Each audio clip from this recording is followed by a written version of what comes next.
Hello, dear friends. Today we will look at the memoirs of a Japanese officer who served on destroyers throughout the war. Tamichi Hara also took part in the invasion of the Dutch East Indies. What we will talk about today. In May 1940, Germany occupied the Netherlands, and martial law was declared in the Dutch East Indies. Following the failure of negotiations between the Dutch authorities and the Japanese assets in the archipelago were frozen. The Dutch declared war on Japan following the December 7, 1941 attack on Pearl Harbor. The Japanese invasion of the Dutch East Indies began on January 10, 1942, and the Imperial Japanese Army overran the entire colony in less than 3 months. This video is sponsored by a free online game, World of Warships. The types of warships that are presented in this video are of course available in the game too. World of Warships is not just a game, it's a floating digital museum displaying breathtaking recreations of not just the most fearsome vessels of the First and Second World Wars, but also many blueprints and designs of ships that never saw battle. These ships have been given new life in the game's virtual dockyards. New content is released every month, whether it's new ships, in-game nations, cosmetics, or even ship classes. You can always count on enjoying fresh gameplay experiences in World of Warships' stunning 12v12 arenas. During registration, use the code WARSHIPS to get exclusive rewards including a bunch of doubloons, credits, premium account time, and a free ship after you complete 15 battles. Believe me, 15 battles are not enough to enjoy the amazing graphics of the game. Dynamic weather effects and historically genuine ships from 10 countries will immerse you in the atmosphere of incredible naval battles. Experience new emotions with World of Warships. Well now, let's get started. In January 1942, I took part in the invasion of the Netherlands East Indies, supporting the landing operations at Manado and Kundari.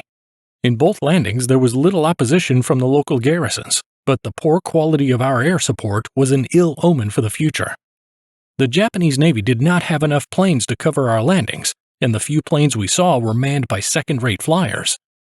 Without proper training, they reported ghost ships that did not exist, bombed whales that they mistook for submarines, and even shot down our transport planes in the confusion of air battles.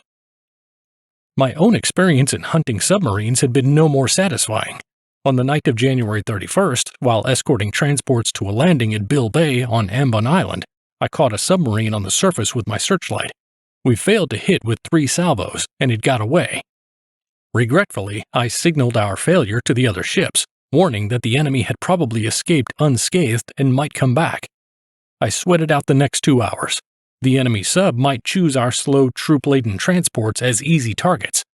Our sonar watch was reinforced, but they picked up no further trace of the submarine. My uneasiness continued, however, until 0100 when our convoy reached the landing point. The landing started at 0120 on February 1st, with no pre-invasion bombardment from our warships. That was not in accordance with the original schedule. After my encounter with the sub, the enemy must have been fully alerted, and I was itching for a chance to bombard. I thought it meaningless to attempt an invasion against alerted enemy forces with no pre-landing bombardment. Nevertheless, no bombardment orders came from the flagship. Admiral Tanaka explained to me after the war that he had omitted bombardment, figuring that the ground opposition, even though alerted, would be weak. An even more binding reason, Tanaka explained, was that he had orders to conserve ammunition as much as practicable. That may sound ridiculous to Americans, but it was a grim reality to Japan. In the prosecution of that stupendous war, we were constantly reminded of the need for conserving. At the same time, we were experiencing American saturation bombings and massive pre-landing bombardments that were incomprehensible to us. Navy gunners were trained constantly to hit the target with opening salvos. Range-finding salvos, as used by Americans, were completely out of the question for us. That was an additional reason for my displeasure at the poor marksmanship of my gunners in shooting at the enemy submarine. The landing troops, which I had anticipated, were stopped at the beach by enemy ground fire. Commander Konosuke Aeki, in charge of the invasion troops, signaled at 0200, "We are pinned down and the landing is thwarted," but he would not ask for support bombardment. On the bridge of Amatsukaze, I squirmed with vexation.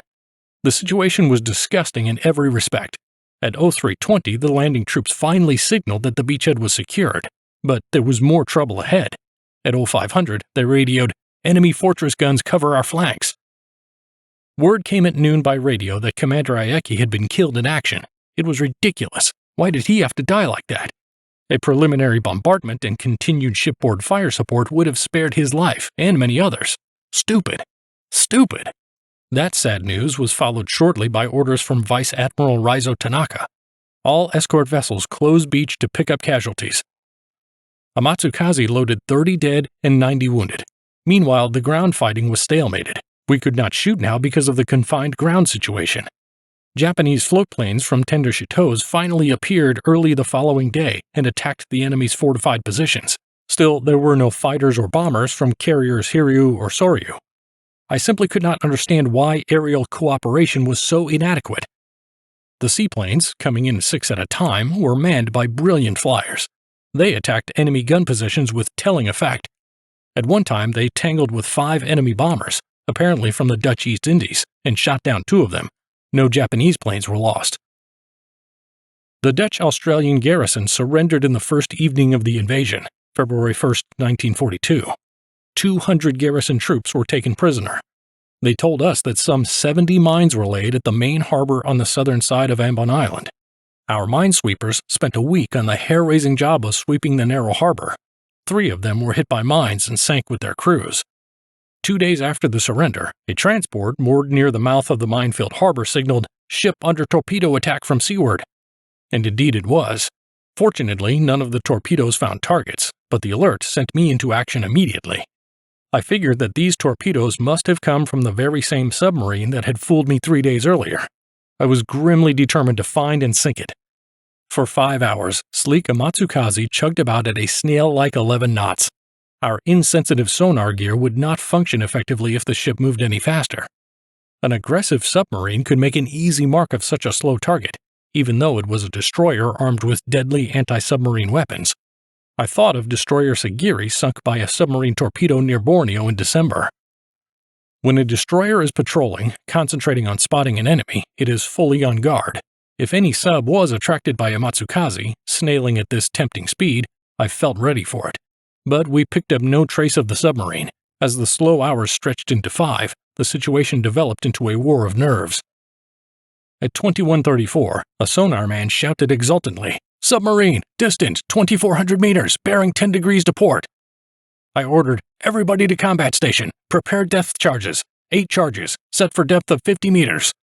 The sonar officer chanted in a calm professional voice, "Sub at 1,800 meters, 40 degrees to port.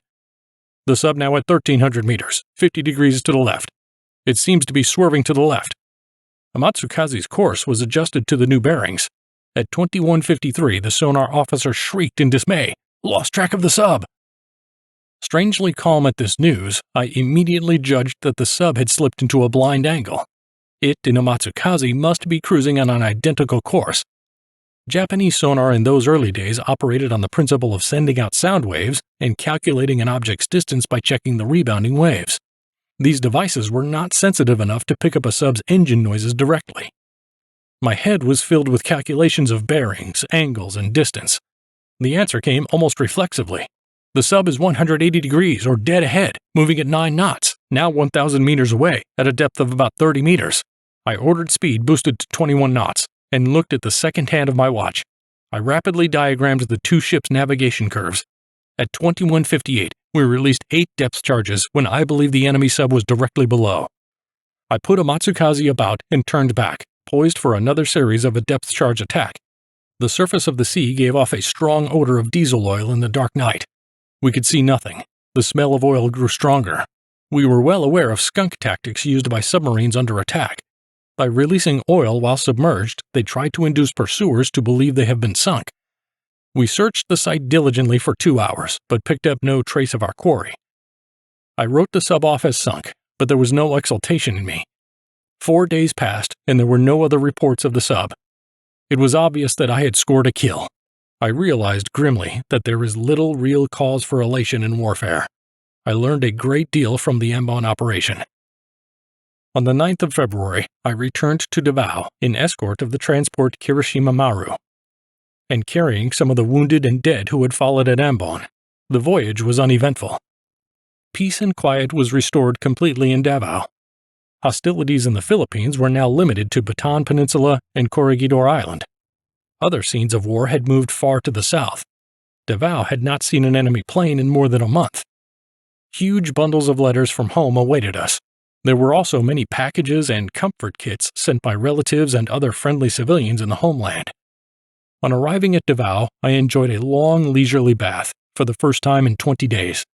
When a Japanese destroyer was on combat assignment, even its skipper willingly skipped the luxury of a bath. I relaxed in my small cabin, after ordering my crew to bathe and take it easy. The ship's store was ordered opened. It carried liquors, candy, and toilet goods. Men were allowed to buy and drink liquor on board, with the sanction of their skipper. Small as my cabin was, it was still the best quarters in the narrow ship. The 6-by-9-foot space was filled with my bed, toilet equipment, and a small round table, a wardrobe, and a sofa and stool. On the table was a photograph of my family. Murata, a young sailor, delivered my mail, which included packages and letters. "Did you receive your mail, Murata?" "Yes, sir, I did." He beamed, saluted, and turned around. I opened a letter from my wife, dated January 4th. She reported that the 3 children and herself were well and happy. A postscript, however, reported disturbing news. The day before yesterday, I took the children to Tokyo for a visit with relatives. Our maid was away, and when I turned to Kamakura, the door lock was broken, and all our valuables were gone. That was distressing. My wife was from a good family and was totally unused to this kind of thing. In my anxiety about this, I downed several cups of sake. There was a package from my eldest brother, who lived in Osaka. It contained a waistband with 1,000 stitches, handmade with crimson thread, a traditional Japanese charm against enemy bullets. My brother's wife wrote that she had stood at a downtown street corner to solicit 999 other women to contribute a stitch each to it. Gratefully, I put it about my waist, although I held no belief in the superstition. A letter from my brother contained further distressing news.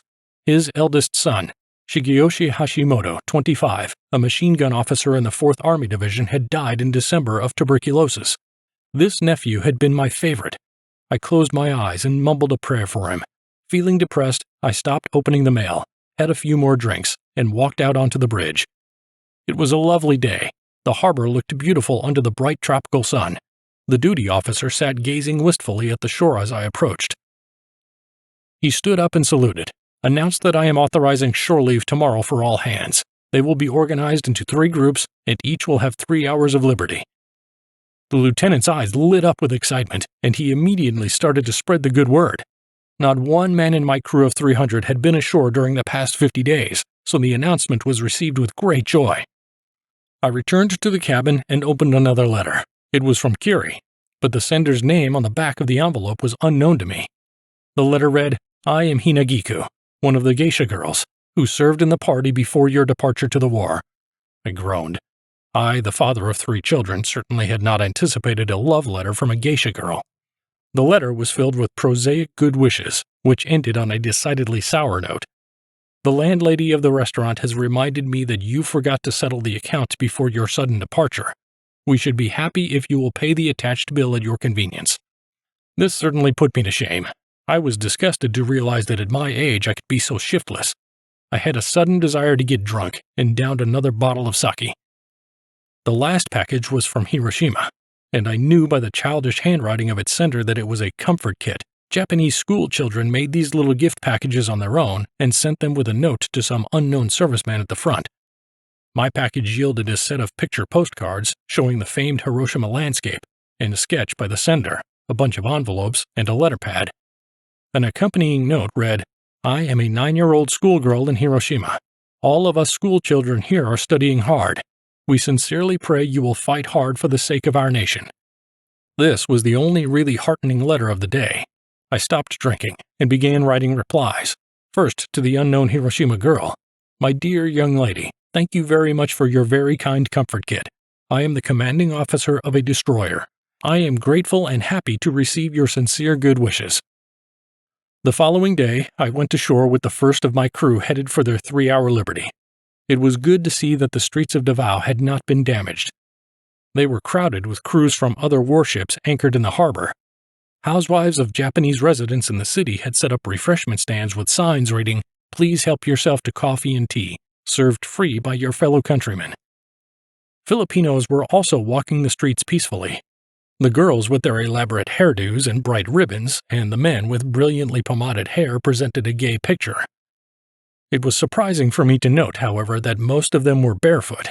In Japan, no one walks barefoot on a city street. Anyone who can afford it owns a pair of shoes. Those who cannot wear wooden clogs. I was intrigued by the native scene. Theaters were showing the latest American movies to packed audiences. On side streets, I noticed a number of houses marked Japanese Military Recreation Center. Many sailors and soldiers were queuing up in front of them. These were brothels whose Japanese, Korean, and Okinawan occupants followed wherever the Japanese military moved. I noted a sudden uneasiness among the men, obviously because of my presence. I said to my lieutenant, "Let's part here. I must go to headquarters. I'll meet you at noon. Caution your chiefs to count noses at the pier." "Aye, aye, sir," grinned the lieutenant. As we parted, the men shouted gaily, "Bravo! Long live our skipper!" Well, let me remind you that if you want to immerse yourself in the atmosphere of amazing naval battles, then play World of Warships. During registration, use the code WARSHIPS to get exclusive rewards, including a bunch of doubloons, credits, premium account time, and a free ship after you complete 15 battles. Happy hunting, Captain!